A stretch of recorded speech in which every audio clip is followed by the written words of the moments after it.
Hello everyone, नमस्ते अनि स्वागत छ हजुरहरुलाई हिमालय किचनमा। आज म हजुरहरुको लागि लिएर आएको छु कालो चनाको ग्रेभी तरकारीको रेसिपी। यसरी बनाउँदा एकदमै मिठो हुन्छ र कसरी बनाउने भनेर म आज हजुरहरुलाई देखाउँदै छु। यसको लागि मैले यहाँ प्रेसर कुकर बसाएको छु। प्रेसर कुकरमा मैले राखे रातभरि भिजाएको 1.5 कप कालो चना। यसमा मैले राखे थोरै नुन, थोरै तेल राखे मैले, र मैले यसमा राखे थोरै पानी।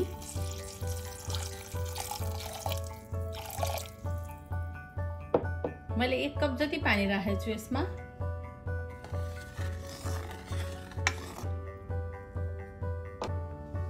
र अब यसलाई कभर गरेर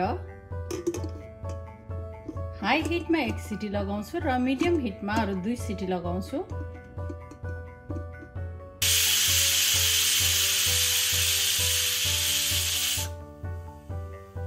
ल यसमा 3 सिटी लागिसकेछ। अब यसको चाहिँ प्रेसर आफै बाहिर जानको लागि म छोड्दिन्छु र त्यसपछि मात्र म यसलाई खोल्ने छु।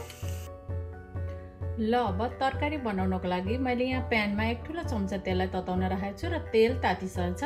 यसमा मैले पुरा 1/4 चम्चा मेथी यतिको भएपछि मैले यसमा राखे आधा सानो चम्चा जिरा, एउटा तेजपत्ता, एउटा हरियो खुर्सानी राखेको छु। खुर्सानी अप्सनल हो, नराख्दा पनि हुन्छ।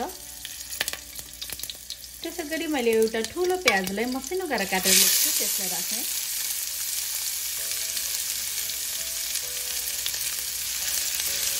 चनाको ग्रेभी खालको तरकारी बनाउँदा चाहिँ प्याज अलिकति धेरै राख्दा एकदमै मिठो हुन्छ।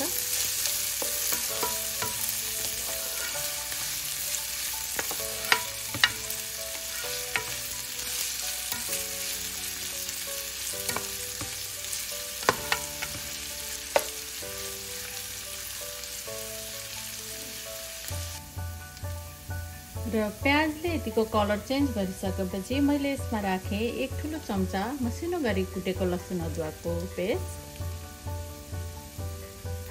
आधा सानो चम्चा बेसा, आधा सानो चम्चा कश्मीरी रातो खुर्सानीको धुलो मिक्स गरिदिउँ।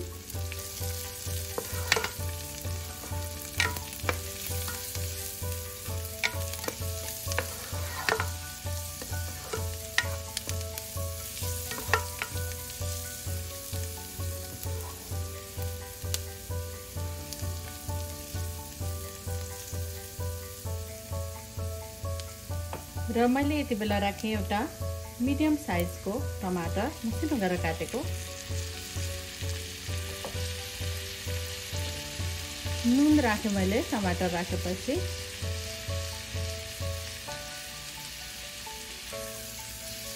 अब यसलाई चलाइदिउँ।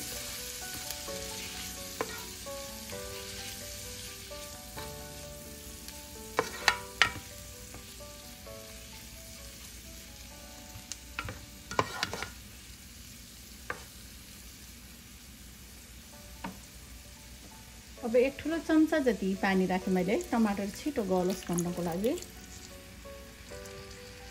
अब यसलाई छोपेर टमाटर एकदमै राम्ररी गलुन्जेलसम्म यसलाई पकाउनु पर्छ।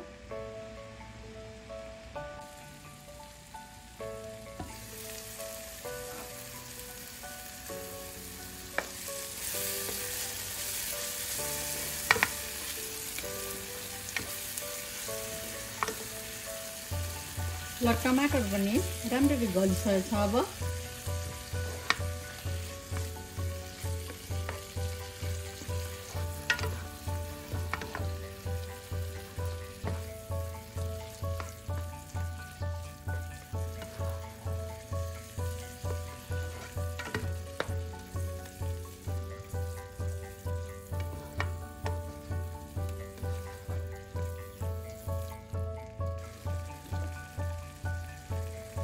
र यति बेला मैले राखे 1 सानो चम्चा जिरा र धनियाको पाउडर,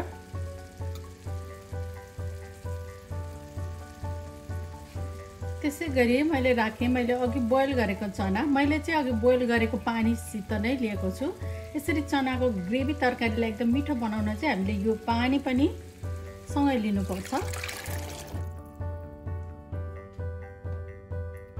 नुन राखेँ मैले आफ्नो स्वाद अनुसार। मैले बोइल गर्दा पनि नुन राखेको भएर नुन अलिक कम राखेको छु। र मैले राखेँ थोरै कसुरी मेथी। अब यसलाई मिक्स गरिदिउँ।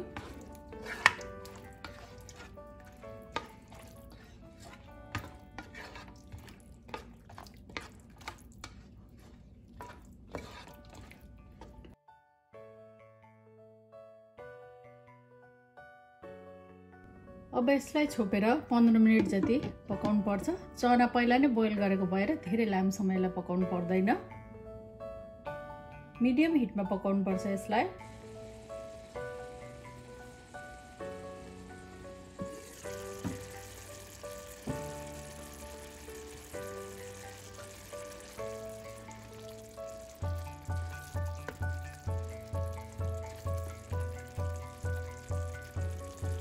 र यति बेला चाहिँ मैले यसमा राखेँ 1/4 चम्चा गरम मसला।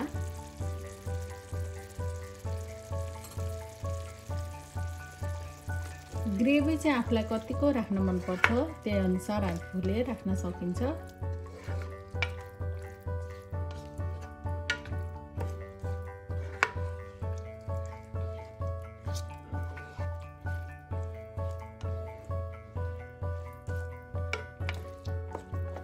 अब यसलाई नछोपिकन मिडियम हिटमा अरू म 4-5 मिनट जति पकाउँछु यतिकै।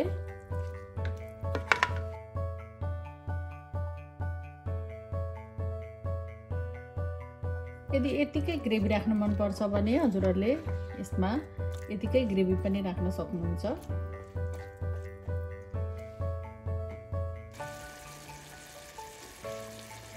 र अब नछोपे यसलाई 5 मिनट पकाइसकेपछि मैले यसमा राखेँ अलि धनियाको पत्ता। अब चाहिँ हाम्रो चनाको ग्रेभी तरकारी चाहिँ पाकेर लगभग रेडी नै भइसकेको छ।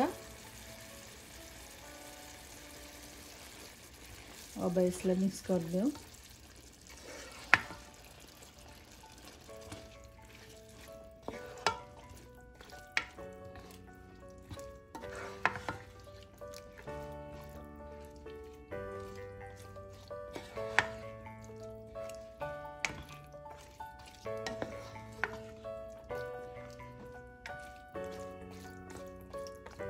ल अब यो सर्भ गर्नको लागि रेडी भएको छ।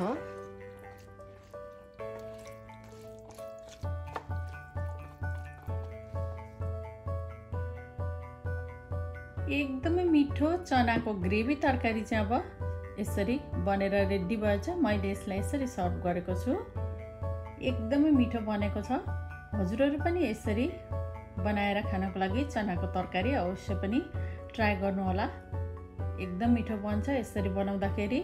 हस्त यो मिठो चनाको ग्रेभी तरकारीको रेसिपी हजुरहरूलाई राम्रो लाग्यो भने हाम्रो भिडियोलाई लाइक कमेन्ट शेयर गरिदिनु होला। यस्तै रेसिपीहरूको लागि हाम्रो च्यानललाई सब्स्क्राइब पनि गरिदिनु होला। सब्स्क्राइब गरिसकेपछि नजिक रहेको नोटिफिकेसन बेललाई पनि अवश्य पनि क्लिक गरिदिनु होला। फेरि पनि यस्तो मिठो परिकारको रेसिपी लिएर आउने नै छु। हाम्रो भिडियो हेरिदिनु भएकोमा हजुरहरूलाई धेरै धेरै धन्यवाद।